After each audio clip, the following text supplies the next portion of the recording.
जय सच्चिदानंद। जय सच्चिदानंद। जय सच्चिदानंद। जय सच्चिदानंद।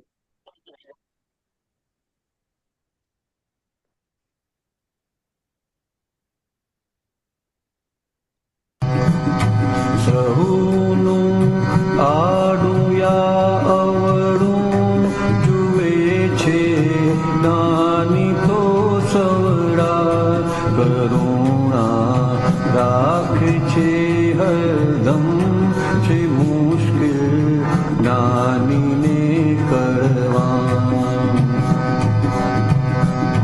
વિપરીત બુદ્ધિની શંકા તે સુણતા ગે બીજા દુથી છતાં અમને નથી દંડ્યા ન કર્યા ભેદ હું તુંથી.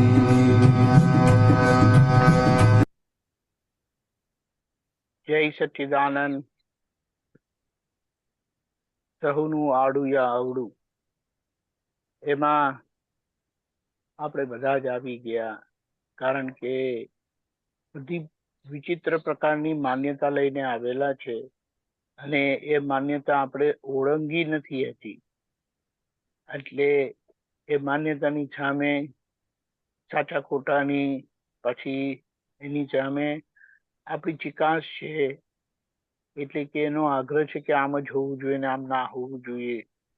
એ વ્યવહારમાં બરાબર છે, પણ હવે જયારે આપણે વ્યવહારથી છૂટવાનું છે, મોક્ષે જવાની વાત છે, તો આખું વ્યવહાર અને વ્યવહારનું સ્વરૂપ સમજવું પડશે કે જેમાં આ સ્વાભાવિક છે અને આવું રહેવાનું જ. અને તેમાં જગતના લોકોથી આખી આપણી દ્રષ્ટિ, કારણ કે જ્ઞાની સન્મુખ થયેલા છે, આપણે જ્ઞાન સન્મુખ થયેલા છે, વિજ્ઞાન સન્મુખ થયેલા છે, વિતરાગોના સન્મુખ થયેલા છે, એટલે આપણને આપણી બધી આ પ્રકારની માન્યતાઓ, શુભ માન્યતા, આમ હોવું જોઈએ, આમ ના હોવું જોઈએ, આ સાચું છે, આ ખોટું છે, આ સારું છે, આ ખરાબ છે, એની સામે આપણને એક જ માન્યતા આપી દીધી કે આ બધો વ્યવહાર છે, દ્રષ્ટિ આપી દીધી. અને આ જે વ્યવહાર દ્રષ્ટિથી આપણે જોવાની વાત કીધી છે, અહીંયા એ વ્યવહાર દ્રષ્ટિથી આખું જગત નિર્દોષ દેખાશે. જે દ્રષ્ટિથી દાદાએ નિર્દોષ જોયું, બધા વિતરાગોએ નિર્દોષ જોયું, તીર્થંકર પરમાત્માએ નિર્દોષ જોયું, મોક્ષે જનારને આ રીતે નિર્દોષ જોયા વગર બધા સવડા નહીં દેખાય. નહીં તો વ્યવહાર ઓળંગાય એવો છે જ નહીં.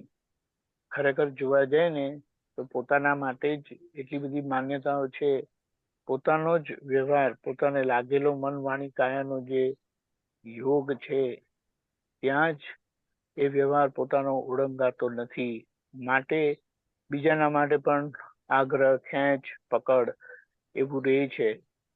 આપણે કહીએ કૃપાથી પ્રકૃતિ ઓળંગી ગયા છે, પણ આ પુરુષાર્થના ભાગની જે પ્રકૃતિ ઓળંગવાની છે ને, એ આખો માન્યતાનો કિલ્લો આપણે ઓળંગવાનો તો ખરો, એને કે ફ્રેક્ચર નથી કરવાનો, પણ એને ઓળંગી જાવ, એને એની જગ્યા રહેવા દો, આપણે આપણી જગ્યાએ જોઈ લઈએ.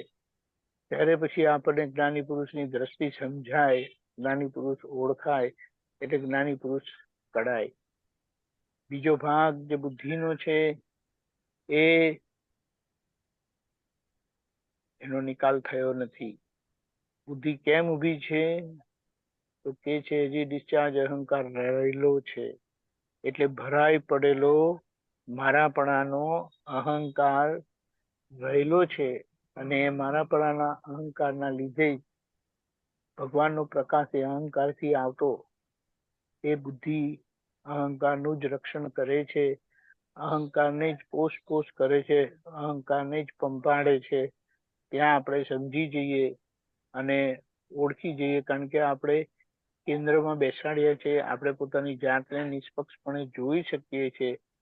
જાત માટે હું શુદ્ધાત્મા છું કરીને નિશંક થયેલા છે, તો આ જગતના બધા લોકો માટે એ લોકો પણ શુદ્ધાત્મા છે, અને એ લોકોના પ્રત્યે પણ નિશંકતા થયા વગર આપણો છુટકારો નથી. એટલે આ વિપરીત બુદ્ધિની શંકા એ કયા જાદુથી જુએ છે, કોઈને દંડ નથી કર્યો એટલે દાદા કહે છે અમને કોઈની જોડે ભેદ નથી, હું તું થયું નથી. આ એટલા બધા જબરજસ્ત પ્રમાણ આપણને દાદાએ આપેલા છે. પણ આ બધી સમજણ ખુલ્લી થવા માટે કવિરાજશ્રીના આ પદની પંક્તિઓને આપણે ખૂબ વાગોડીએ, કારણ કે એમાં દાદાની દ્રષ્ટિ, દાદાની સમજણ, દાદાનું વિજ્ઞાન, વિતરાગોનું વિજ્ઞાન ભારોભાર પડેલું છે.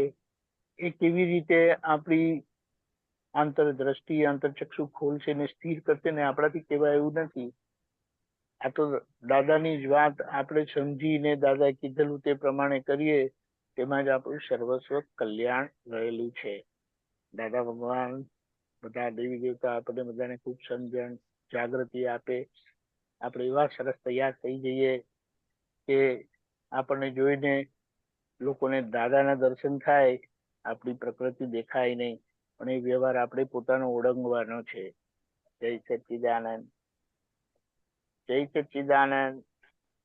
સંદીપાનંદજી, પ્રોફેસર સાહેબ, જય સચ્ચિદાનંદ. દાદા શાંતાબા, જય સચ્ચિદાનંદ. જય સચ્ચિદાનંદ.